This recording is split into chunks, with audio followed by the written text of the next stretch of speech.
So Adam, you played Castle Crashers, right? A bit, yes. The Behemoth is releasing another game called BattleBlock Theater, which is also really hard and it has some of that like core platforming challenge and crazy action of Alien Hominid, plus co-op from Castle Crashers. You played some of the arena mode with me. Played some King of the Hill. Yeah. Which is basically you just try to stand on a block. Right. We played some ball, I believe it's called, where there's just a little ball and you try to grab it and get it into the other team's goal, which is surprisingly a little deep and really fun. Yeah. I was really impressed by that one. Throughout the game, especially like the story mode, it has sort of this like new Super Mario Brothers Wii element to it where you can help or hinder your friends, and it's usually just to your own enjoyment because everyone has unlimited lives. But there was this move where you could just kind of like, someone would run at you and you'd hold down a shoulder button and you just fling them over your shoulder across like a chasm or something.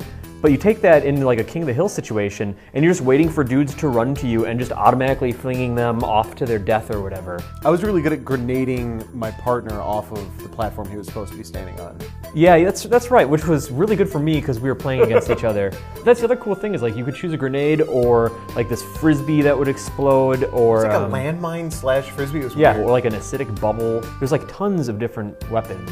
And it's like a super simple concept, but it's not something that a lot of people have capitalized on, like competitive platforming. It's as much of what we're doing on screen as interacting with friends. It's got local play up to 4 players. Definitely had a bit of a Smash Brothers vibe to it. Certainly not as deep in terms of your like move sets and stuff like that with different characters. I mean, you choose your weapon, but that was about it. It felt a lot like original kind of Mario Brothers actually to me. Okay. With the pow block and the pipes. Definitely. Yeah, it was pretty neat. Like I would love to see more modes and more, a little more meat on that bone as far as the competitive stuff, which is all I personally have experience with. Yeah, and one of the cool things is that the Behemoth is making it so if you do want something more complicated, that you're going to be able to access this user-generated content that's going to populate this hub. Now, is that something where people can define kind of their own game types within that, or are they just kind of making levels for the existing game types? So like all the blocks are available. So if you wanted to have some sort of game that involved like the basketball hoops and then also like the King of the Hill bricks or something, you could kind of merge those.